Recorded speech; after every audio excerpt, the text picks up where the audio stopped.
BA part second की इस कक्षा में पाठ्य पुस्तक ऋक् सूक्तावली में इंद्र सूक्तम के विषय में पढ़ाया जा रहा है। ऋग्वेद के द्वितीय जो मंडल का 12वां जो सूक्त इंद्र सूक्त है। इस सूक्त का ऋषि गृत्समंद, देवता इंद्र, छंद पृष्ठोप है।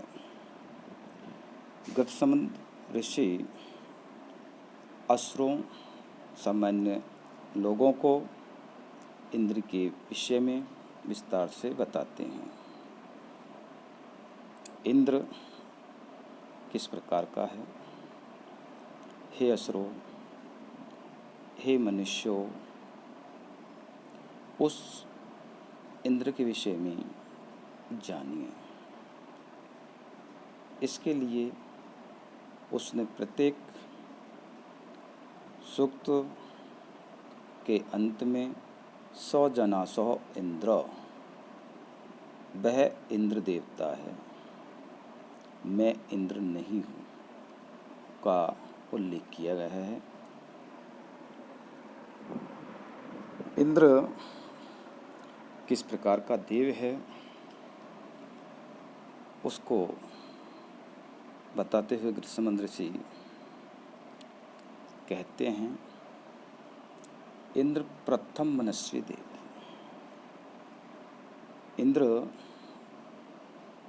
वह देवता है जो उत्पन्न होती संपूर्ण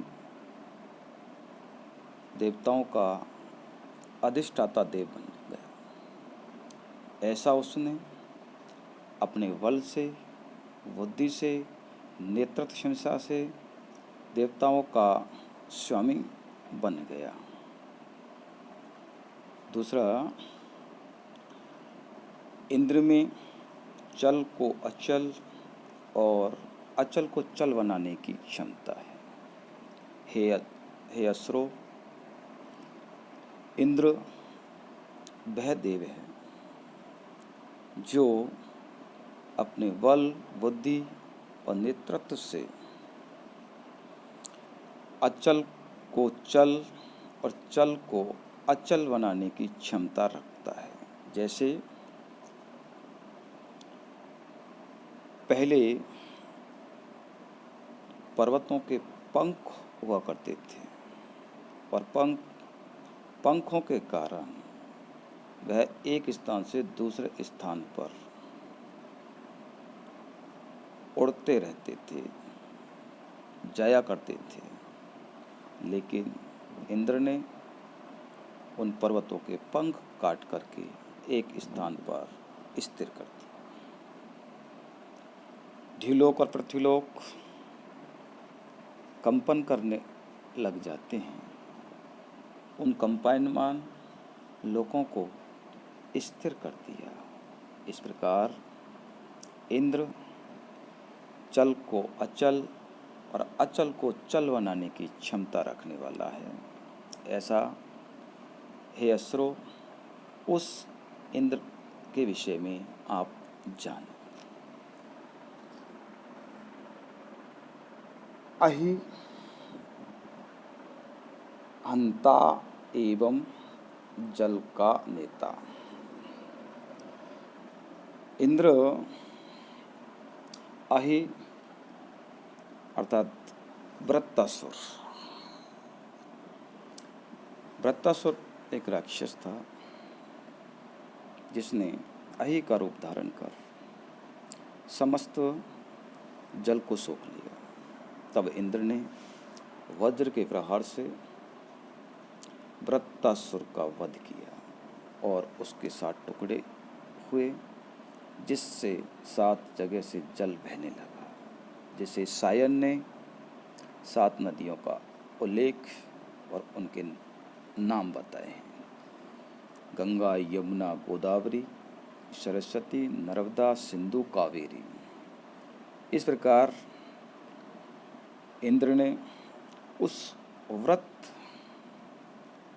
नामक राक्षस को मारकर 7 नदियों को वहाया और वह जल को वहाने के कारण अपाम नेता, जल का नेता भी उसे कहा जाता है। इंद्र प्रेरक शक्ति से युक्त, हे असुरों, जो समृद्धिशाली व्यक्ति का, दुर्बल व्यक्ति का, दरिद्र व्यक्ति का, याचक का तथा स्तोता का प्रेरक है। इनके अलावा देव, दानव, दैत्य, असुर, नाग, गंधर्व सभी का प्रेरक है। जो उसकी प्रेरणा को नहीं मानते उनको वह अपने वज्र से मार देता है। जैसे वृत्तासुर, वल, संवर, रोहिणी आदि असुरों को मार डाला, क्योंकि वे इंद्र की प्रेरणा से विपरीत आचरण कर रहे थे, उसके नेतृत्व पर प्रश्न चिन्ह लगा रहे थे। इस प्रकार वह प्रेरणा शक्ति का स्रोत है। इंद्र जल, अग्नि, उषा उत्पत्ति का कारक है। इंद्र ने अहि को मारकर जल उत्पन्न किया, 2 पत्थरों के बीच घर्षण पैदा कर आग को उत्पन्न किया, सूर्य और उषा को उत्पन्न किया। इंद्र अनुशासन और नेत्र की महिमा, हे असुरों, जिसके नेतृत्व को सभी स्वीकारते हैं, चाहे वे चल हो या अचल हो, पृथ्वीलोक हो, धीलोक हो, अंतरिक्ष लोक हो, उसके अनुशासन में रहते हैं।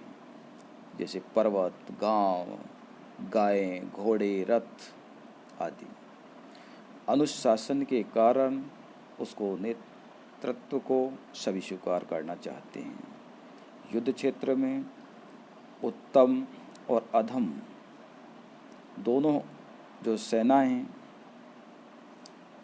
उससे सहायता मांगते हैं कि आप हमारा नेतृत्व करें। नेतृत्व की क्षमता के कारण शत्रु जो पक्ष उससे भयभीत होता है, उसके वज्र के प्रहार से असुर भयभीत रहते हैं। इस प्रकार की नेतृत्व क्षमता के कारण सभी उसे अपना नेता मानते हैं और नेतृत्व प्रदान करने के लिए तत्पर रहते हैं, चाहे वो उत्तम हो चाहे अधम। इंद्र को सोमरस प्रिय है, सोमरस का पान करता है। जो सोमरस के लिए अन्न उपजाते हैं, सिलवट्टे से उसको पीसते हैं, ऐसे लोगों को वह बल, अन्न, संतान देता है। सोमपान के रूप में वह विख्यात है, उस रूप में उसे जाना जाता है। वह इंद्र में नहीं, 100 जना 100 इंद्र है। गौतम ऋषि ने यह बताया कि वह इस प्रकार के दिव्य गुणों से युक्त इंद्रदेव है। मैं इंद्रदेव नहीं हूँ, हे असुरों, हे मनुष्यों, ऐसा आप जानिए। गौतम ऋषि 100 जना 100 इंद्र के जो माध्यम से असुरों को इंद्र की महिमा के बारे में, उनके बल के माध्यम में, उसके पराक्रम के माध्यम को समझाते हैं और उसको जनमानस को भी इंद्र के विषय में बताते हैं कि इंद्र किस प्रकार का है। इसलिए हे असुरों, हे मनुष्यों, उस इंद्र के विषय में जानिए, उसकी महत्व को समझिए। वह इंद्र देवता है, मैं इंद्रदेव नहीं हूँ। धन्यवाद।